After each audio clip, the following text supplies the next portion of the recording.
time because we had a blast just a few minutes ago. How are you feeling?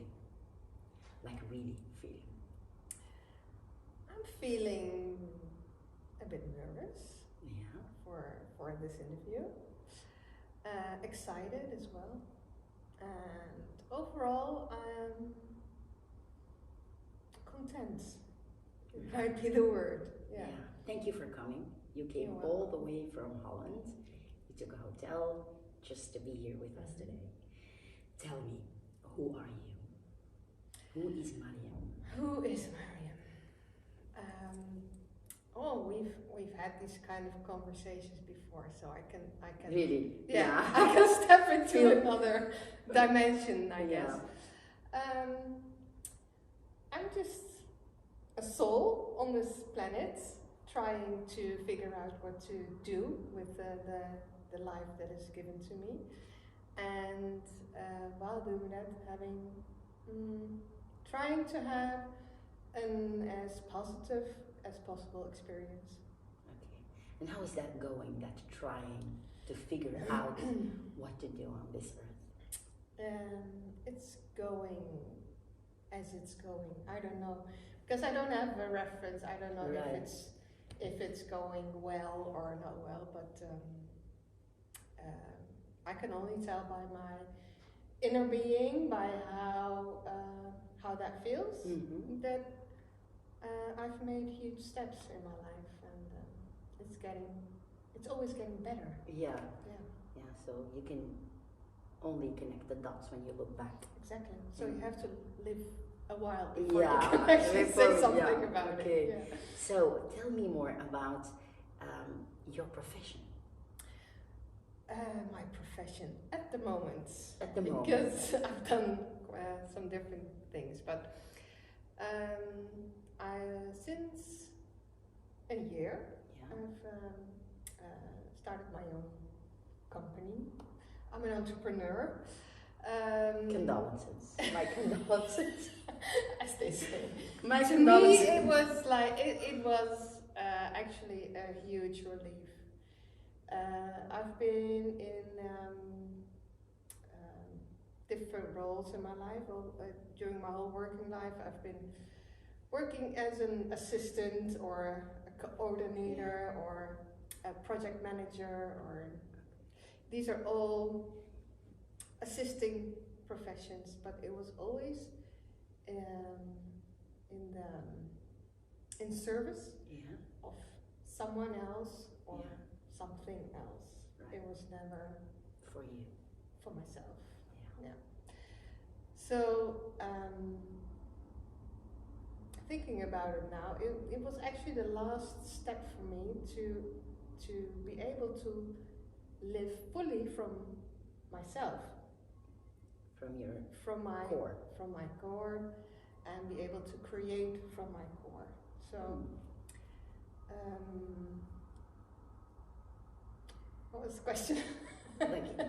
So you're not my profession. Yes. So right now I have the title business organizer and coach. Business organizer and coach. Yeah. What does a person like you? Organizer. Let's get the English correct. Okay. Business organizer and coach. Yeah. What does a business organizer do? As a business organizer, I try to help entrepreneurs, other entrepreneurs, business owners, to what I do is I dive into the processes of the company to see if it's possible for them to make it more efficient. So I clean up the mess.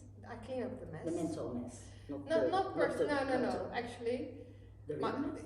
First and foremost, these are like the processes of the company. So I have a look at how they do their marketing, how their the real mess administration, what their website is like, actually the whole client journey, and see if there are any ways to get it more organized, more smooth, cheaper. For them, yeah. For them, sure. yeah. It's a code word. Yeah. So that's what I do, but while I'm doing that, I'm also obviously in close contact with the entrepreneur, and I also coach. Okay, at the same time. At the same time.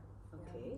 And it's because I've been able to have to look into the, well, in Dutch they say in the kitchen. I don't know if that's in English as well, of different companies. So I've seen how other people organize their things, and based on that, I can give advice to the entrepreneurs. Yeah. Then you go on this journey together with the entrepreneur until everything is organized and set. Organized the way they want it.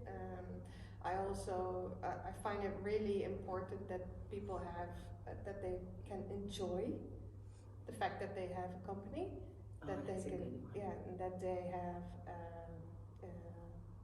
if that's what they want, enough free time for the family or who doesn't want that? I don't know. There are people that are kind of addicted to work, and but maybe they don't want to be addicted.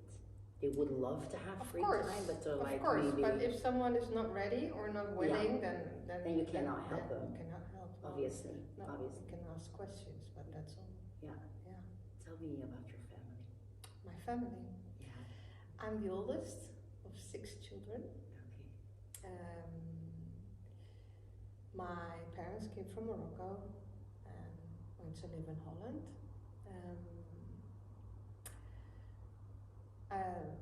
They first had 3 girls and then 3 boys. Okay. And you're number 1? I'm number 1. Okay. Yeah. So what do you want to know about my family? Like, how was that, your childhood, growing up in as the oldest girl in a family of 6 children? It was obviously, you know, what it's like to grow up in a Moroccan household. Yeah. So for the oldest, especially when it's a girl, it's really important for her to help. Yeah, help out. Yeah. Help raise the children. Yes. Help take your responsibility. Yeah. So that's what I did basically. It was chaos at some times. Yeah, sure. Can imagine. Yeah. I know where you come from. I'm sorry? That I know where you come from. Yeah. But because you don't know anything else, so it's your normal. So that's you think and it also taught me a lot of good things as well. So you think that added or contributed to the Mariëm? My whole profession is based on the organizing family, sit down, you go to bed. I used to like walk around with to-do lists and like give all the children chores and say, well, if you've done it, like put here, the cross here. And sure. That went well for about 1 day. Got lost again. I grew up in a big family as the oldest girl, but I'm not that. No. I'm not that, and you know that. I am not that to do. I am like. It gave me a sense of control, right? Because we all like try to get control over things that we don't understand or that are too much for us. And this is the way it was my reaction. Right. That's the way I tried to control, and it gave me a sense of control, and it helped me a lot in my life to Would you make a family of organize, 6? to have an overview of what's going on, and all the elements. Gave you a little bit of a sense of peace and a sense of exactly. Yeah. Would you do that? 6 children? Yeah. Never. No. I know. Is it like? And I'm talking from my experience as well.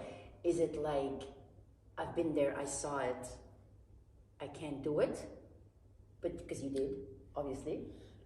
Or is it like, I didn't like it, or is it like it's too much? Yeah, it's just too in my much. cases. Yeah, it's just, especially especially for these in these times. Yeah, it's too much anytime. I think if you're someone that likes to work, right, has a job, right, yeah. If you're not able to spend 24/7 at home to take care of your children, then 6 is too much. Right. Do you think there are mothers of 6 children that are working? I often ask myself that. You know those programs? If there are, please DM us. We want And you how on do the you do couch. it? Yeah. And how do you do it? Like, I can imagine. You know the TV programs that when they follow like the families who have the reality shows. 10, 11, 12 children. I don't recall any of them working. I haven't been watching that closely. But no, they're not working. They're not working. I don't know. How is it? Obviously, that is work, but they're not working outside the Yeah. house, the household. No, I can imagine that would be. I don't know how you would be able. No. Your mom never worked? No, my mom was the only one working. See? Yeah. There's an example. Yeah. How did she do it? She just did it, like you said in the car. She just did it. Yeah. She just did it. Like you don't have a choice because she was a single mother. Is that what you mean? It was when I was from my 16th. She Oh, okay. Then became a single mother. She didn't have a choice then. She didn't have a choice. Okay. But before that, she was also the one working. So she was always the one working. So we need her on the couch. We need her on our couch. Please invite her. Like, okay. How would your closest friends describe you? Loyal. Okay. Yeah, I think that's a big one. Calm. That's what I hear a lot. Serene. Mm-hmm.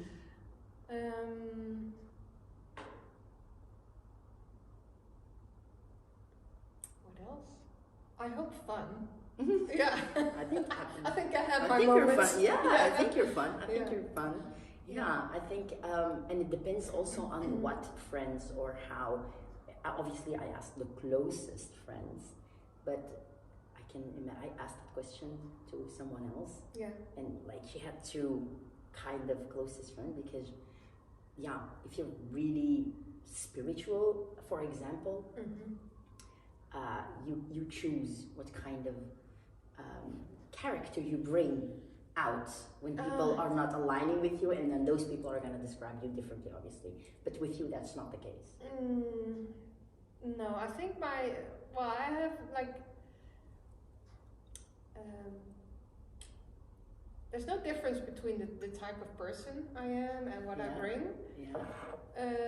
But there's a difference in the type of conversations we have. Right, right. But they would all describe you the same. I think so. Yeah. Then you are loyal, as you said. To myself. Yeah, to yourself maybe as well. Nice. Yeah. Where do you see yourself in 10 years with your business? In 10 years, I hope that by that time I also service the non-entrepreneurs. Okay. So it's for me, it's like a journey at the moment, and I'm trying to figure out what it is that I want to bring to the world, basically. And it's like it's step by step, and I always try to feel it. Does this fit me or not? And, So, but for now it's entrepreneurs, and later on I would like to serve also the non-entrepreneurs. I don't even know how do you pronounce normal people? No, I don't know. I think it exists. I think the non-entrepreneurs word exists. And if it doesn't, we just, claimed it. We just claimed it. So how would you help them then organize their lives? Yeah, I think so. Because you know what? I think your life and, for example, parenting is pretty much like a business. So you can perfectly do that. Yeah, and not only that, but your personality. Right. As an entrepreneur, you bring your personality to the business. I mean, it's like your home is a reflection of your personality, so is your business. Right. So it is a fact. It's I think one and the same. So yeah. I mean, what I do is help entrepreneurs, but it's the people that I help. Right. Not the business that I help. So. The people you help with their personality and their qualities and their capabilities to eventually run that business, or be the parent, or be the teacher, or because how do you organize your life? Right. With everything that's on your plate, with everything that is asked from you, not only from your family, but just from the world. Yeah.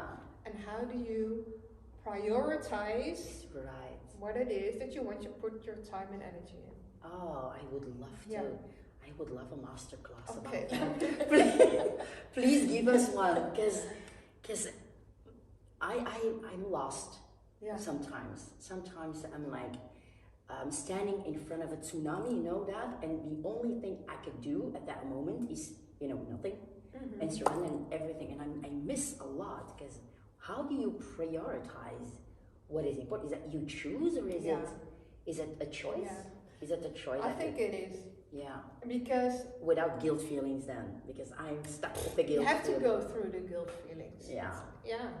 If you prioritize some things. But it's you start off with the guilt feelings, and when you go through the guilt feelings, then they dissolve.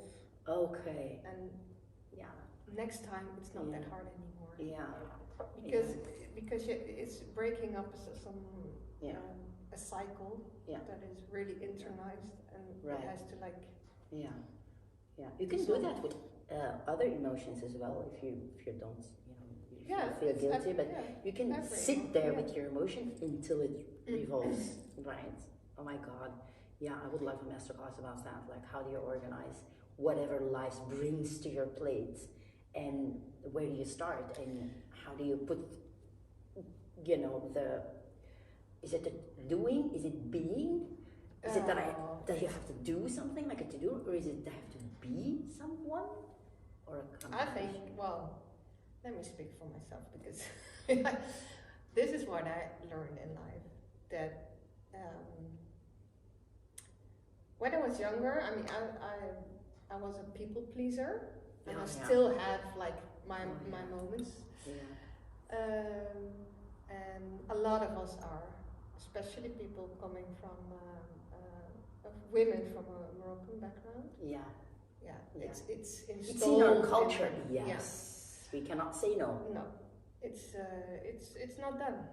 Yeah, it's not. So with that in mind, having that cultural background and having to live in this world, in this society that we live in, that like promotes and is built around being an individual. It's really hard. So that's what I came to discover that. To discover that and suffer from it.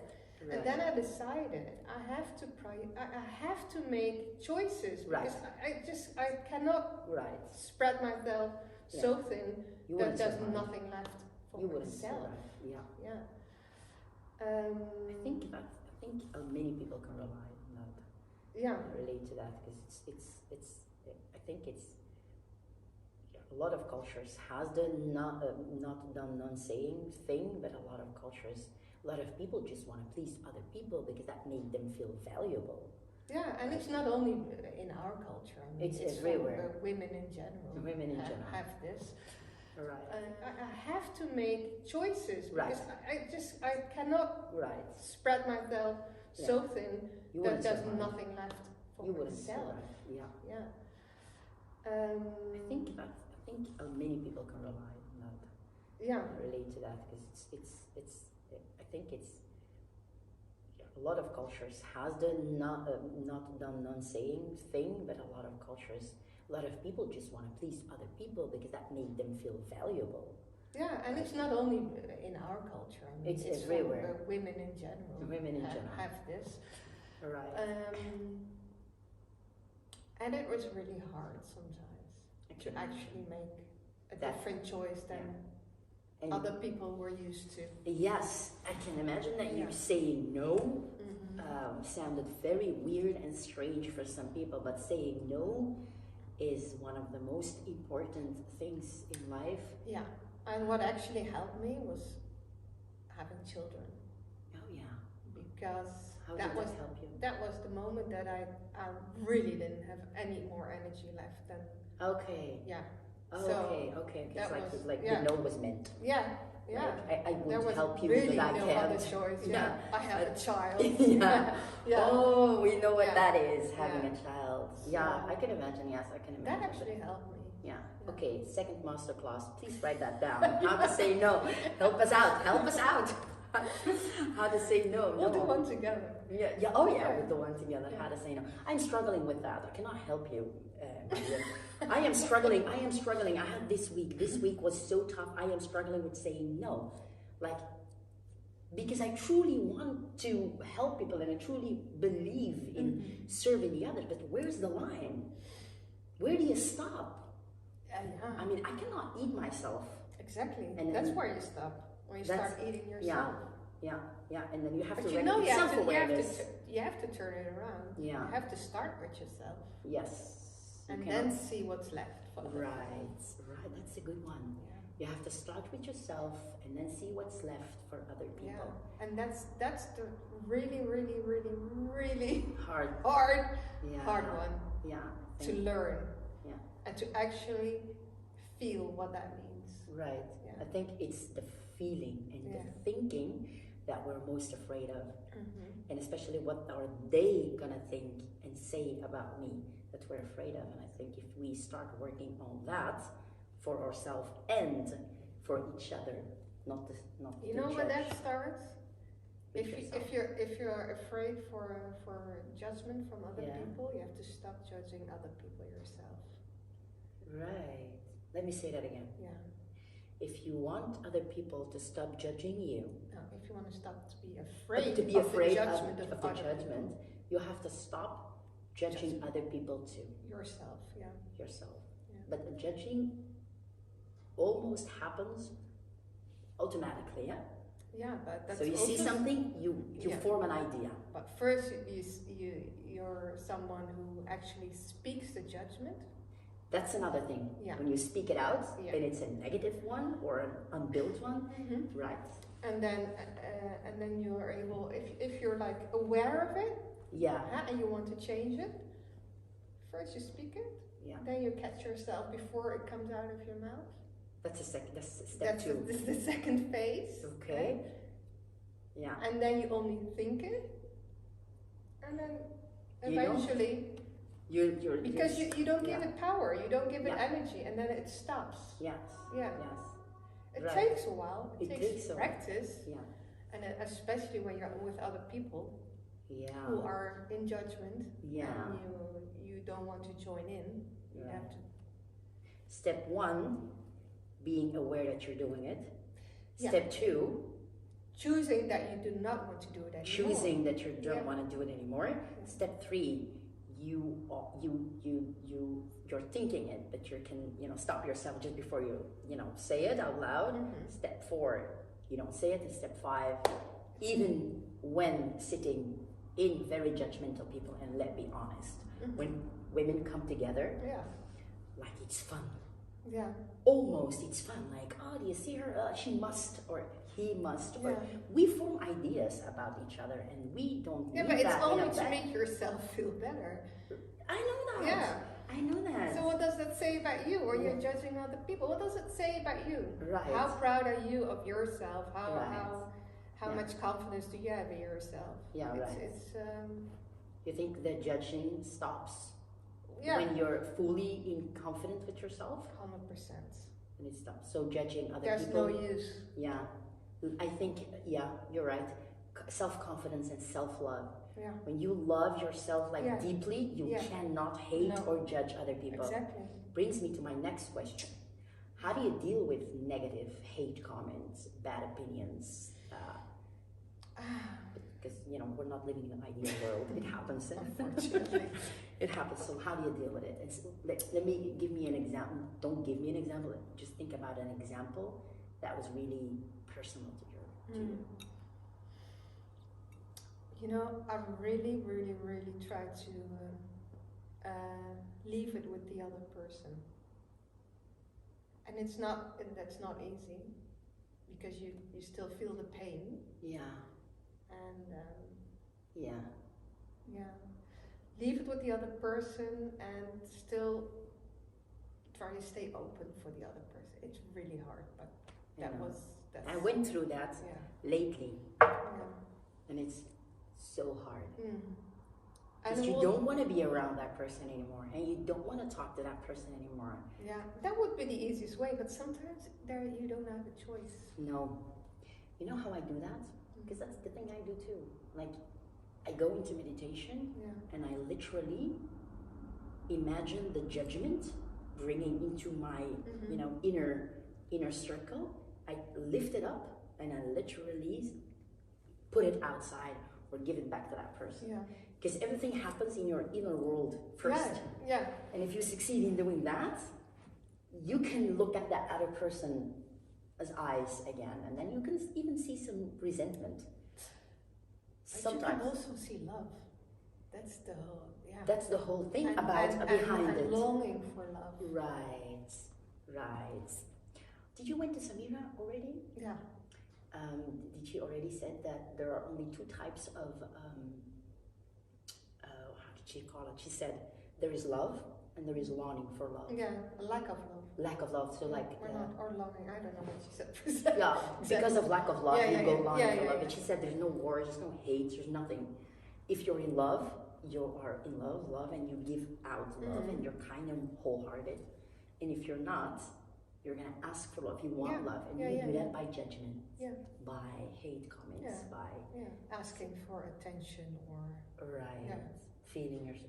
trying to feel yourself better. Yeah. So you just try to give it back. Try to give it back. Open. Just leave it with the other person. Don't react to it. Okay, don't react to it. Yeah, that's okay. The first and foremost. But as soon as you react to it, then you give it power. Then it's there. Then it's there. Yeah. And then you have to do something with it. As soon as I'm able to leave it with the other person, then it's with the other person. It's still there. The energy is there. Okay. Yeah. Nice trick. Yeah. Nice trick. So it is actually kind of like a wall or something that protects you. Right. So it comes to you, and you don't let it in. Doesn't mean that it doesn't hurt, but you don't believe what the other person says about you. Right. You don't take on the judgment. Yeah, I think that is. And then you go and try and heal the hurts. Yeah. How do you do that? Do you have tricks for us? How do you heal wounds inside of you? It's just feeling the pain. Feeling it, going through it. Yeah. This morning I had a session with my coach, and she said, I wrote it down, I thought it was, she said you have to sit with the feeling until it dissolves. It dissolves. Yeah. So don't run away from it. So go sit your ass down, she said, and go within and feel that feeling. And then you're going layer by layer by layer by layer, and ask yourself, and you welcome it until it resolves. And it's truly magical, because when you actually do that, you can feel it disappear. Right. It is. Yeah. And it's not like all gone totally. I mean, then you have moments that it comes back, or you remember it, and then you still feel a sting, but then you go sit down again and look at that last bit, bit by bit. And also, a lot of the times it's more of a remembrance of old pain. Huh? Yeah, we live in the past. A lot of us live in the past, and it's like something's being said, and it's a trigger for some old pain. Some old pain, that's why it's so important to resolve everything before you to heal, before you take the other step, because the demons are gonna hunt you back Yeah, eventually. always. Yeah, If you do not, you cannot run from you yourself. cannot run from yourself. Only by healing you can resolve, and then, yeah, worst and best moments of your life. You know, because you sent me the question before, and I was trying about it. And I was trying to, well, I was trying to think about it, but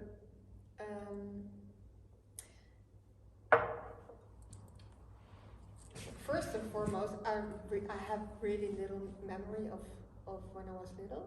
Okay.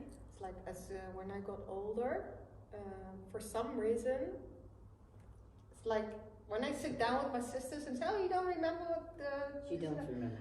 I don't remember. Okay. And I kind of remember when it started to disappear, and it was when I started with meditation and healing. It's like the memories, the bad memories, Or faded? yeah. Okay. And also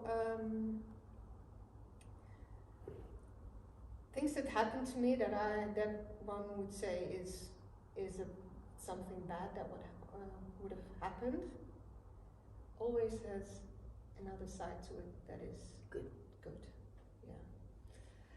So one thing that happened to me, I would say, is a general thing, and that's during my life, different moments that I was not accepted for who I was, and it happened not only within the family, me being too Dutch. Yeah. Ding, ding, ding. Yeah, I mean, a lot of us go through that. And, but also... You should wear this. You should wear something like that. You won't be seen too Dutch. I have many. Should I give you?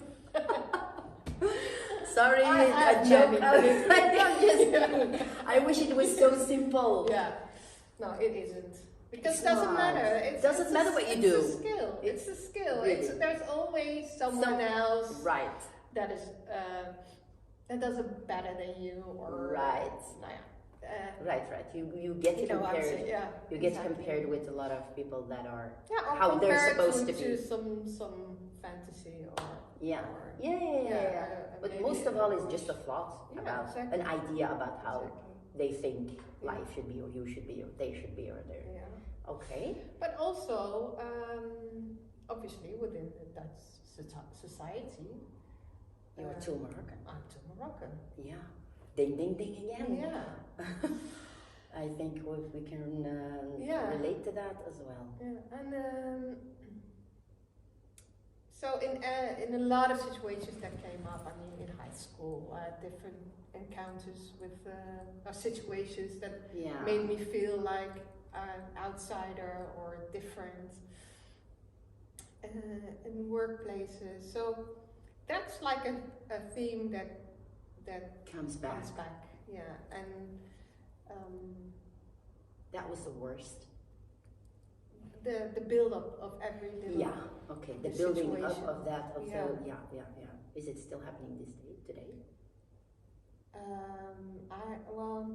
Regardless of of how you deal with it, because I'm sure you're dealing with it much better now. But is it still happening?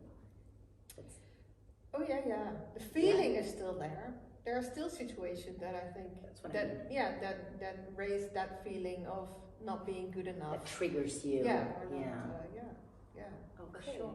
Outside or within your family? Both. Both. Okay. So you think it'll ever stop? Yeah, but I'm starting to wonder if it's because of what the other people say, or because of what I'm feeling.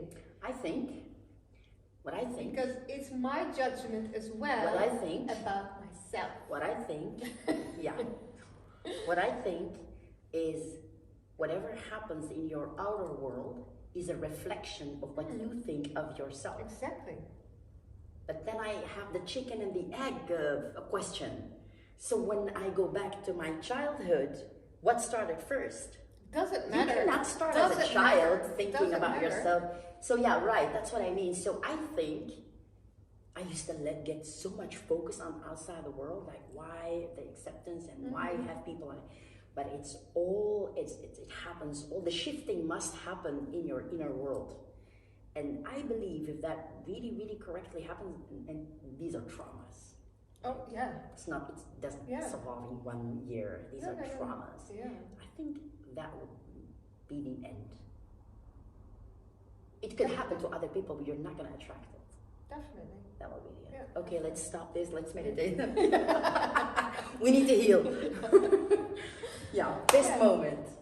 Best moments are all the moments that I chose myself. Oh, I love that answer. Yeah. Best I mean, answer. I've done so many incredible things. I love that answer. I love So, yeah. And despite of what I thought other people would say about me. It's getting complicated. Yeah, exactly. Despite what other people thought or said about you, shows it's very brave. That is one of the bravest things to do. Yeah, and there was no other way. If I didn't, then I would be depressed or. Any regrets? No. None? No, I believe everything is the way it should be. Yeah, me too. Yeah. Like, even the hard times. Yeah, definitely. Yeah, it made me who I am today, and I'm proud of myself. So You should be. Thank you. Should be a very inspiring person, really. Thank you.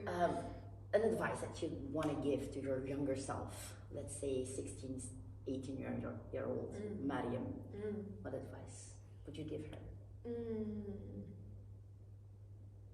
I would just say keep at it and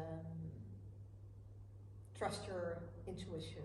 Oh, good one. Yeah, because we should every time that shit happened, I didn't listen to my intuition. Yeah, but still again, you have to like live a while before you can actually recognize your intuition. Yeah, I think we should really teach children that. I think it should be implemented in schools. Yeah, it's the best compass you will ever get. Definitely. That's your inner guidance is the best compass. That will be your answer to so many things. And we didn't learn that. And that brings a lot of shit. Well, no, I'm not even going. Go do it! I want you to say it! Don't make me nervous. Don't make me curious. Tell me, what was it? It's the connection with the higher power. Sure, it's the connection with God. It's the connection with God. Yeah, sure. And why didn't they teach us that? Yeah, because they didn't even teach us. They here in Antwerp as well, because I was a teacher for many years. They don't even teach it in the Catholic schools. No, I went to a Catholic school. They families, I would say. Oh, yeah, that's what you mean. No, to be honest with you, in our families, it is more a culture than a religion. Yeah. Or it's a mixed, and that's why there's a lot of significant parts of the religion that are not being taught. Yeah. Second, I believe that the persons who are teaching us, parents, are not didn't study the science of the religion. No, yeah. Well, they have their own education. Yeah, they have their own education. Yeah. So imagine advice or rules are being said and given by generation and generation. Yeah. They're obviously gonna change and fade. Of course, and there's so many different. I think that's what scattered parts of the religion. I had an interview with an imam last. 100%. 100%. But you have to let it go and trust that the solution will come. This is key. Yeah. I think this would be being taught at schools. This is so important. But they were gonna laugh at us. What? God? Yeah. Like if I would say that to my students. No, not only that, but what happens to rules in society? Right. If you get to choose yourself, or if you're the one who is like being guided by something that other people don't see. Yeah.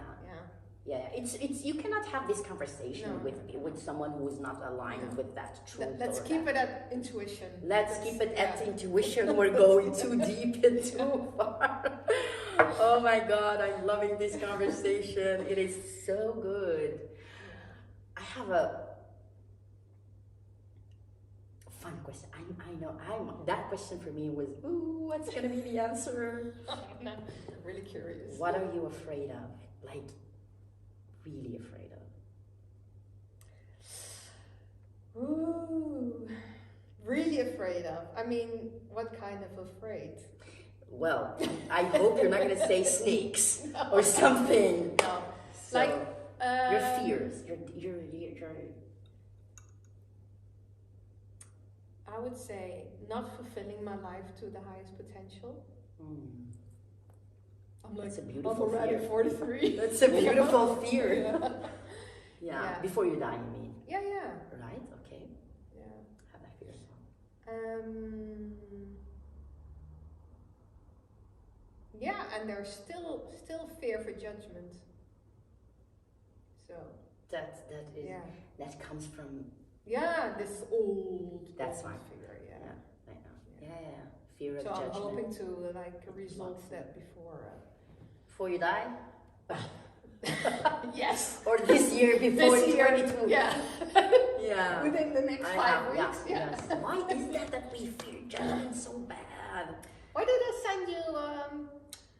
Oh, you sent me the yes. Yeah. It was something like we do not fear the judgment of people. Yeah. We fear the thoughts, Our own thoughts. Yeah. That's what we fear. Yeah. Because someone's judgment gets pronounced, and it is what you do because with you it. believe it. Yes, that is. Yeah. That's Yeah. It was a wonderful one. Like it was very convenient. Yeah. Yeah. We fear our own thoughts about ourselves. Yeah. We don't want to be confronted. We don't want to be. So again, the inner work is important. So this is for me the next step. The next step.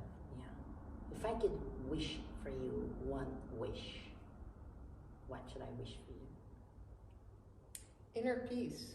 Oh, that's what we're all looking for at the end. Inner peace. Yeah. Matter what you. That's the only thing we all want. Yeah. Inner peace. Yeah. Correct.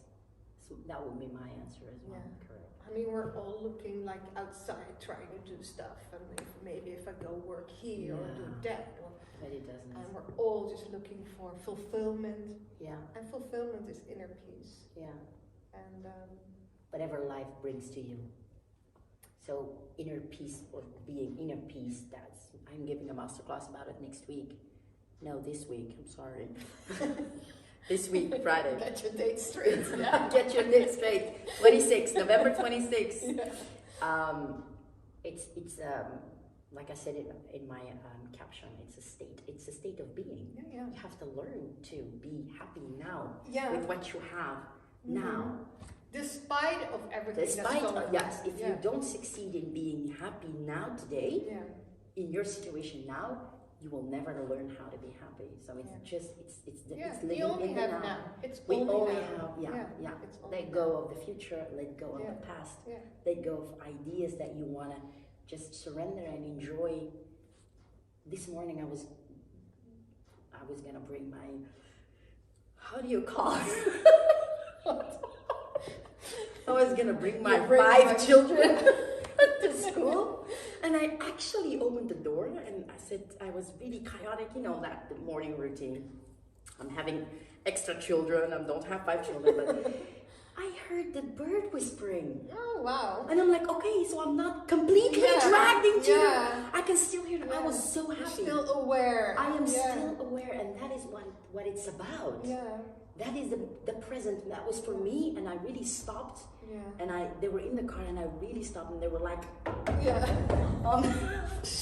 and I'm like, oh, just let me this bird. And that's what it is. It's the small things that happen now, today, take them with them, and not being in our minds in the future, in the present. And that's something that I still don't master it. Don't think about but it. It's hard. And you have your times that goes really well, and then it fades away. And it's a practice, though. Yeah. It's like training muscles. You have to train your. It's really like really like a muscle. It's really like a muscle. Yeah, because sometimes I have periods that I meditate a lot, and then it's really easy, Yeah, you flow. Yeah, it's really good. And then for some reason, life gets in the way. Yeah. And then I get distracted, and I have to do this and that. Yes. And then all of a sudden, I'm like, What happened? Yeah. Why am I off track? Why am I so stressed? Yes, right. And then I know, Yeah. back to the practice. But imagine that a lot of people don't even have this awareness that you have. I know. Well, why am I stressed? Let's go back. I'm off track. Let's go back to prayers, meditation. You know, to keep connecting. But that is, I call it grace. Yeah. It's just grace. Yes. Because why did I discover this and someone else didn't? You were grateful? No, I mean grace. It's like it's put upon you. It's just like it's given to you. Isn't it that everyone can, like, now you know that, we can give that to the world, like, but some people discover it in an early age and they give it upon other people's, and I think other people just die without even knowing this. Yeah. That's why I say it's grace. Yeah. It's something that it's given to you. You don't have to like work for it because it's a gift. It's a gift. Yeah. It's a gift. Yeah. So I can believe that too. And it is. You have to be lucky enough to be at the right place at the right time in the right mind to grab it. Yeah. To understand it. Yeah. And then actually take the steps that are needed. Yeah. Were you ever depressed in your life? Oh yeah. Like depressed? Looking back, I can say I was depressed. Yeah. Right. Yeah. But at that moment? At that moment, I didn't know. You thought this was normal. Not normal, you felt I just didn't know. Better, yeah. I just didn't know. I did, I mean, I wasn't like, it wasn't like get in bed and don't come out for a few days. Okay. I was never that because I was too responsible. Right. I had things to do. All right. We can't even be depressed. Like normal depressed people. Who has the time to be depressed? Are you depressed? No, I don't have the time. No, really. No, I'm sorry because there are people that are like in because that situation and really, it's really hard. But depression is personal. Like you can be like a lot of depressions are closed windows, blinds, you know, staying in bed. But a lot of people are depressed and going to work, putting on a mask. So your kind of depression was a depression. I'm sure just you handle it differently, and that is something that Robin Williams said that because he died of depression. He killed himself, committed suicide at the end of his 60s, I think. But he was like the funny guy, but he was never truly happy or feeling it. He was just, acting. Like the saddest people can act like the most funniest and most happy people. Because they have something to cover up. How do you overcome deep moments, sad moments? Well, I went to seek help. I went to you went to professional. Okay. Okay. That's a huge step. That's a brave step. Yeah. And it didn't take many sessions, but just the fact that I went to speak to someone and someone listened to me and gave me feedback, that was enough to break the cycle. I think so. Several times in my life, that I went to see a psychologist for a few times, and then I got back on my feet. But since I found my inner guidance, I guess. That's the one. It's easier. That is key. That is key. Find your inner guidance and trust that it will give solutions. And to listen to it. Take a break when you need it. Because the depression also came from spreading myself thin to keep other people happy. Instead of doing what I needed to do for myself. For yourself, making you happy and filling your cup. First. Before you pour into other cups. I love this. Me too. Really. I love this, really. I enjoyed it so much. And didn't know what you're gonna say. We didn't talk about it. No. I'm like, it's gonna flow. Very inspiring. Very, very inspiring. I truly hope that you would, not in 10 years, but in 2 years, start helping non-entrepreneurs, because I think you would do a wonderful job. Oh, thank you. No, definitely. It will come. It will come when I'm ready. and Sure, everything comes on its exact moment, not a moment before or after. No, and it's I'm enjoying I'm enjoying the game of creating and being guided to create. So it will come. Yeah, being guided, like give yourself, allow it to happen. Yeah, and listen to what is being called forward. That's for a lot of people. I think where they don't even know where it comes from, but she will give master classes about it. Keep an eye on this account. Keep an eye on this account. We're gonna force her to do that. We're not gonna allow her to make it, because that is so important, Mariëm, and I think it's so valuable that people know how to, self-reliance. Rely on yourself, because actually if you really practice that and master that, you pretty much don't need anyone else. Exactly. Except yourself and God, for my opinion. Yeah, definitely. And I think it's the key to happiness. It's the key to a successful relationship. Yes. The key to being a steady parent. Yes. The key to I'm teaching that to my children now. Yeah, me too. I'm giving that because I told my coach a few months ago, why am I hearing about this now? Like I'm 40, and she said, it's right on time for you. Like exactly. you wouldn't be able to hear it before this. Yes. You had to go through all that crap. Right. That's exactly what she said. Ready. Yeah. Like it happens, everything happens, and the exact moment the script is already written. This is your time for awakening. This is your time to wake up. Be thankful. Yes, I am. Be grateful and say thankful. Thank you so much for this interview. Thank you for coming all the way to Belgium. Invitation. Yes, I'm really honored. Oh, me too. It was like a really big step out of my comfort zone, and I'm happy. And you were so honest and so open. Well, there's no other way. I can't believe, or I can imagine that it's not simple. Like you said, it's a step out of your comfort zone that you're embodying, what you're saying. Thank you. So thank you so much. It's a wrap.